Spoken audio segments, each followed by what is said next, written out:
በህይወት ውስጥ አንድም ቀን እንኳን ሳታሰልስ እያሰብካት የስልኳን ጥሪ በተስፋ እየጠበቅ ነገር ግን እሷ ፈጽሞ ትኩረት ሳትሰጥ ቀርታ የምታውቅ ከሆነ ዛሬ ያ ሁሉ ታሪክ ያበቃል። አብዛኛው ወንድ የወደዳትን ሴት ልብ ለማሸነፍ የሚሄድበት መንገድ ፍጹም የተሳሳተና ይበልጥ የሚያርቃት ነው። ምሳ በመጋበዝ ቀኑን ሙሉ ስልክ በመደወል ወይም እሷ የምትፈልገውን ነገር ሁሉ እሺ ብሎ በመፈጸም ፍቅርን መግዛት ይቻላል ብሎ ማሰብ ትልቅ የስነ ልቦና ስህተት ነው። ሴቶች በተፈጥሯቸው በቀላሉ የሚያገኙትንና የፈለጉትን የሚያደርጉላቸውን ወንዶች በፍጥነት ይሰለቻሉ። የሰው ልጅ አእምሮ ሁልጊዜ ዋጋ የሚሰጠው በቀላሉ ለሚያገኘው ነገር ሳይሆን ለማግኘት ለሚለፋበትና ጥረት ለሚያደርግበት ነገር ነው። ዛሬ የምነግርህ 3 አስገራሚ የስነ ልቦና ዘዴዎች የተለመዱትን አሰልቺ መንገዶች በሙሉ በመተው እሷ ራሷ በጥብቅ እንድትፈልግህና ፍቅርህ አእምሮዋን እንዲቆጣጠረው የሚያደርጉ ናቸው። እነዚህን ስልቶች ከተረዳህ በኋላ በግንኙነታችሁ ውስጥ ያለው የኃይል ሚዛን ሙሉ በሙሉ ወደ አንተ ይዞራል።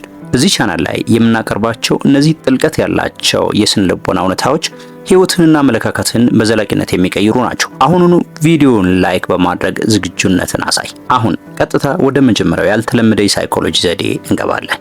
በስነ ልቦና ሳይንስ ውስጥ የሰው ልጅ አእምሮ ያልተጠናቀቁና መጨረሻቸው ያልታወቁ ነገሮችን ደጋግሞ የማሰብ ከፍተኛ ባህሪ እንዳለው ይነገራል። ይህ ሚስጥር የዛይጋርኒክ ውጤት ተብሎ የሚጠራ ሲሆን የወደድካትን ሴት በፍቅርህ ለማሳበድ ይህም ሲባል አንተን ብቻ እንድታስብ የምትጠቀምበት የመጀመሪያው እጅግ አደገኛ ስልት ነው። አብዛኛው ወንድ ከሴቶች ጋር በሚያወራበት ጊዜ ታሪኩን ሙሉ በሙሉ በመንገር ስሜቱን በግልጽ በመዘርዘር ምንም አይነት ሚስጥር ሳይተው ሁሉንም በማሳወቅ አሰልቺ ይሆናል። ብልጥ ወንድ ግን ታሪኩን በሚገባ አጠቃሎና በደፈናው መጨረሻውን ሳይናገር መሃል ላይ ያቆመዋል። እስኪ ይህንን አንድ ምሳሌ እንመልከት። አማኑኤል የሚባል ወጣት አብራው ከምትሰራ አንዲት ማራኪ ሴት ጋር ካፌ ተቀምጦ እያወራ ነበር። ስለ ልጅነት ትዝታው፣ ስለ ገጠመኙና እጅግ አስቂኝ ስለነበረ አንድ ክስተት በጣም አሳታፊ በሆነ መንገድ ማውራት ጀመረ። እሷ በጥንቃቄ እየሰማችውና በሳቅ እየተሞላች በነበረችበት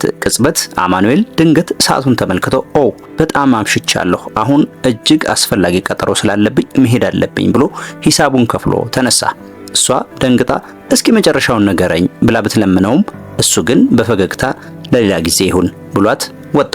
ያቺ ሴት ያን ዕለት ማታ ወደ ቤት ስትመለስ አልጋዋ ላይ ስትተኛ እንዲያውም በነጋታው ዕለት ስራ ላይ እያለች እንኳን ሙሉ ትኩረቷ አማኑኤልና ያ ያልተጠናቀቀ ታሪክ ላይ ነበር። አእምሮዋ ያንን ያልተዘጋ ማህደር ለመዝጋት ሲታገል ሳታውቀው ስለሱ ደጋግማ እንድታስብ ተገደደች። አንድን ሴት በአንተ ፍቅር እጅግ በከፍተኛ ሁኔታ ፍላጎት እንዲኖራት ለማድረግ የመጀመሪያው መንገድ ሁልጊዜ ህይወትን እንደ ክፍት መጽሐፍ ሙሉ በሙሉ አለማሳየት ነው። ሁልጊዜ የሆነ ያልተመለሰ ጥያቄ፣ ያልተጠናቀቀ ታሪክና ሚስጥር አጠገቧ ትተህ ማለፍ አለብህ። እሷ ስላንተ ባሰበች ቁጥር በንዑስ ንቃተ ህሊናዋ ወይም ሰብኮንሽስ ማይንድ ውስጥ ላንተ ያላት ስሜትና መሳብ በከፍተኛ ሁኔታ እየጨመረ ይመጣል። ሁለተኛውና እጅግ ወሳኝ የሆነው የስነ ልቦና ዘዴ ደግሞ ሰዎችን በመግፋትና በመሳብ መካከል የሚፈጠርን የስሜት ሞገድ መጠቀም ነው። አብዛኞቹ ወንዶች የወደዷት ሴት አጠገብ ሲሆኑ ሁልጊዜ ማመስገን፣ ሁልጊዜ አድናቆት መስጠትና ሁልጊዜ ዝቅ ብሎ መታየት ትክክለኛ መንገድ ይመስላቸዋል።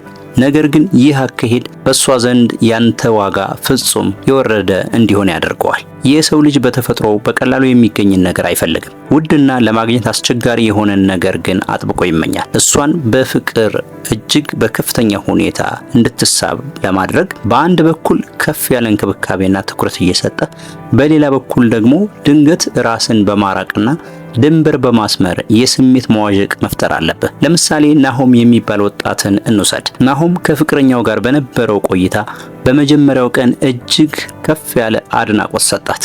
የምትናገረውን በቅንነት አደመጠ። በጥልቅ የአይን እይታ ውስጥ ሆኖ ትኩረቱን ሙሉ በሙሉ ለሷ አደረገ። እሷም በመጨረሻ የሚረዳኝ ወንድ አገኘሁ ብላ ደስ አላት። በሁለተኛው ቀን ግን ናሆም ሙሉ በሙሉ ስራው ላይ አተኮረ። የስልክ ጥሪዎቿን ወዲያውኑ አላነሳም። መልእክቶቿን ከተወሰኑ ሰዓታት በኋላ ባጭሩ መመለስ ጀመረ። ይህ አሰራር በሷ አእምሮ ውስጥ ትልቅ መደናገጥን ፈጠረ። ትናንት እኮ በጣም ይወደኝ ነበር፣ ዛሬ ግን ምን ተፈጠረ? አጠፋው እንዴ?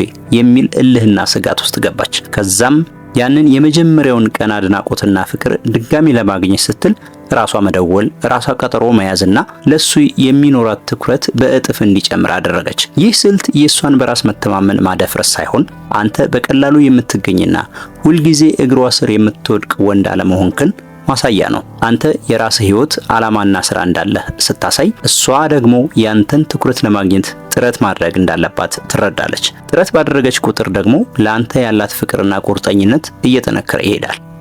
ሶስተኛውና ጥልቅ የሆነው የስነ ልቦና ሚስጥር ደግሞ ጥንካሬህን ሳታጣ እውነተኛ ስሜትን በተወሰነ መጠን ብቻ ማጋራት ነው። ሴቶች ሁልጊዜ ዝጋታም የሆነ ምንም አይነት ስሜት የማያሳዩ ወይም ፍጹም የራቀ ወንድን አይወዱም። በተቃራኒው ደግሞ ሁልጊዜ የሚያለቅስና ድካሙን ብቻ የሚያወራ ወንድንም አይፈልጉም። እነሱ በድብቅ የሚመኙት ውጫዊ ጥንካሬውና በራስ መተማመኑ ከፍተኛ የሆነ ነገር ግን ለነሱ ብቻ ሚስጥሩንና ድክመቱን የሚከፍት ልዩ ወንድ ነው። ይህ አሰራር በሷ ዘንድ እኔ ለሱ ልዩ ሴት ነኝ የሚል ትልቅ የስነ ልቦና የበላይነትና የኃላፊነት ስሜት ይፈጥርባታል። አንድ ምሳሌ እንውሰድ። ዮናስ የተባለ ወጣት ከሚወዳት ሴት ጋር አመሻሽ ላይ በእግር እየተጓዙ ሳለ ስለ ህይወቱ ስኬቶችና ስራዎቹ በራስ መተማመን ባለው መንገድ ያወራት ነበር።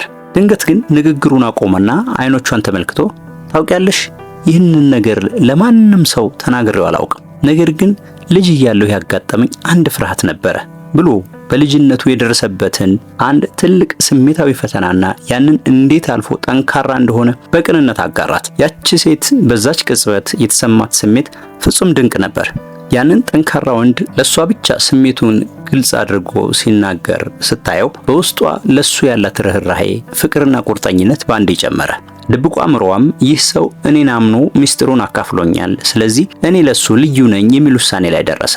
ይህንን ስልት ስትጠቀም ግን ድክመትን ብቻ ማውራት የለብህም። ይልቁኑ ያንን ፈተና እንዴት እንዳለፍከውና አሁን ምን ያህል ጠንካራ እንደሆንክ አጣጥመህ ማሳየት አለብህ። ይህ አካሄድ በእሷና ባንተ መካከል ማንም ሊሰብረው የማይችል ጥልቅ የስሜት ድልድይ ይገነባል። ለማጠቃለል ያህል የወደድካትን ሴት በፍቅርህ ለማክነፍና ላንተ ያላትን ስሜት ከቀን ወደ ቀን እንዲጨምር ለማድረግ እነዚህን 3 ወሳኝ የስነ ልቦና ዘዴዎች በአግባቡ ተግባራዊ ማድረግ አለብህ። የመጀመሪያው ያልተጠናቀቁ ታሪኮችንና ሚስጥሮችን በመተው የዛይጋርኒክን ውጤት በአእምሮዋ ውስጥ ማቀጣጠል ነው። ሁለተኛው ሁልጊዜ በቀላሉ የማትገኝና የራስ ህይወት ያለው ወንድ መሆንክን በማሳየት በመግፋትና በመሳብ ስልት የስሜት ሞገድ መፍጠር ነው።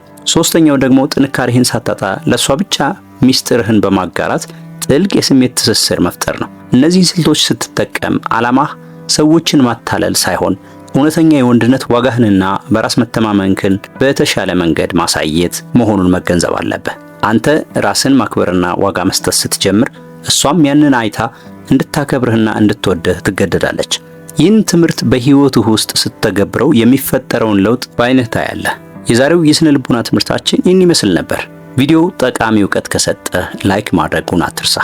በአስተያየት መስጫው ላይ ደግሞ ከነዚህ 3 ዘዴዎች ውስጥ የትኛው ይበልጥ እንደማረከ ጻፍልኝ። ለቻናሉ አዲስ ከሆንክ ደግሞ ሰብስክራይብ በማድረግ ይህንን ቤተሰብ ተቀላቀል። በሚቀጥለው ቪዲዮ በሌላ ጥልቅ ርዕስ እስከምንገናኝ ድረስ ሰላም።